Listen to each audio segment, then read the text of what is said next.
Thank you, Mark.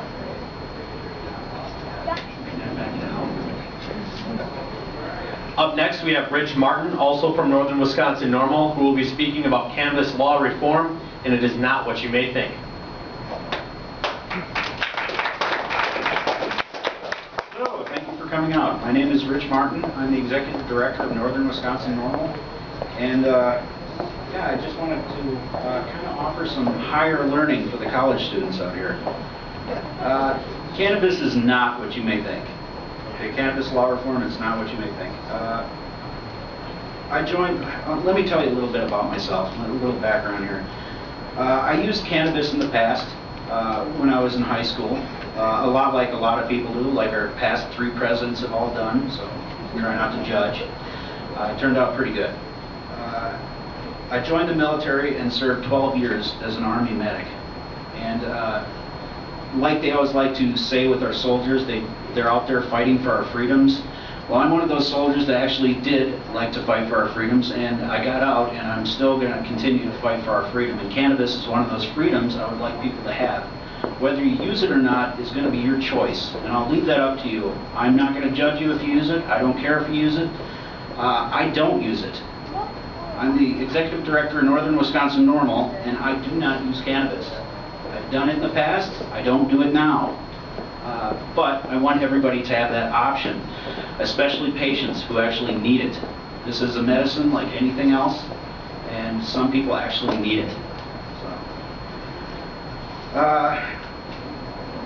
Voter, political aware. I became more politically aware after I kind of got out, seeing the direction of the country and kind of get ticked off at Bush. I'm not anti-Republican. I'm not pro-Democrat. I'm neither. I'm for America. I'm not America. I like to say I love the team. I hate the coach. So, thanks. But after becoming more politically aware and seeing the direction of the country, I started looking at things and saying, hey, we're going broke and we need to do some spending cuts. What's one of the things that we can cut that's, not helping? And the war on drugs is obvious. Prohibition has just been an utter failure. It's not helping anybody. It's making the situation worse. And so if we're not getting any bang for our buck, why do we continue this? And I started looking into it more and more. And eventually it led me down to joining Normal and fighting, for cannabis law reform and drug law reform. Another thing that kind of got me into this, that kind of steered me into this, is my son started using in high school. His grades are falling, and there's other things that were going on, but one day I smelled cannabis on him, and using it as a kid, I know what it smells like. And so as a concerned parent, I kind of brought it up to the counselor, who, the school guidance counselor was, more than willing to help me out and sit down and listen to the concerns and talk about the drug use. But when I mentioned the cannabis and smelling the cannabis and all this stuff, he was ready to help up until he said, was this done on school grounds? And I kind of knew where he was going with that. And the school guidance counselor's purpose is to help the students. Went from the demeanor of, hey, I want to help your son, to now, hey, I might have to burn your son. I might have to take him down. And what's wrong with that picture? A parent coming out of concern for his kid, and you're supposed to be there to help, a guidance counselor, and you went from wanting to help to now wanting to burn him, and it's like, oh, that is completely wrong. So that's one of the other things that kind of steered me towards it. Now, when I started looking into the cannabis law reform and such, I noticed that Wisconsin had a medical marijuana bill in the works, and I didn't know about this. It's called the Jackie Rickert Medical Marijuana Bill. And that's kind of everything that's happened that kind of came together, got me into cannabis law reform, looking into it. I went out and spoke at the Jackie Rickert Medical Marijuana Act the first time I was up at the Capitol, and the first time I was ever talking to any politicians ever. And I came out and said, listen, we need to take the sick and dying off the battlefield in the war on drugs. It's a compassionate thing to do. There are people that need this medicine. It is a medicine, whether they want to admit it or not. I mean, how many anecdotal evidence, how many people have to come out and say it helps my condition before they believe it?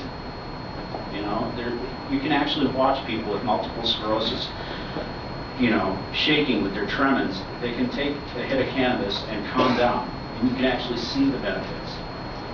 So, I don't know how they can say it's not a medicine, especially when they have medicines that are derived from cannabis. They have a medicine now called Marinol.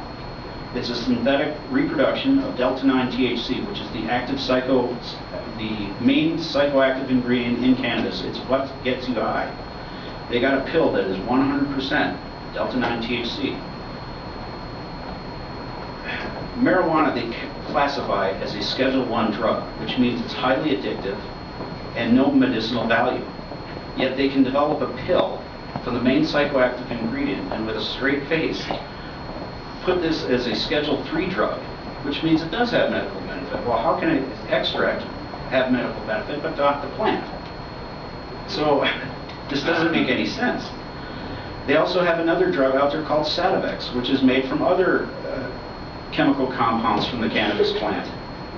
So I don't know how they can sit there and tell people that cannabis has no medicinal value and yet make a couple of medicines from it. Why don't they just use the whole plant? It's cheaper, it's a weed.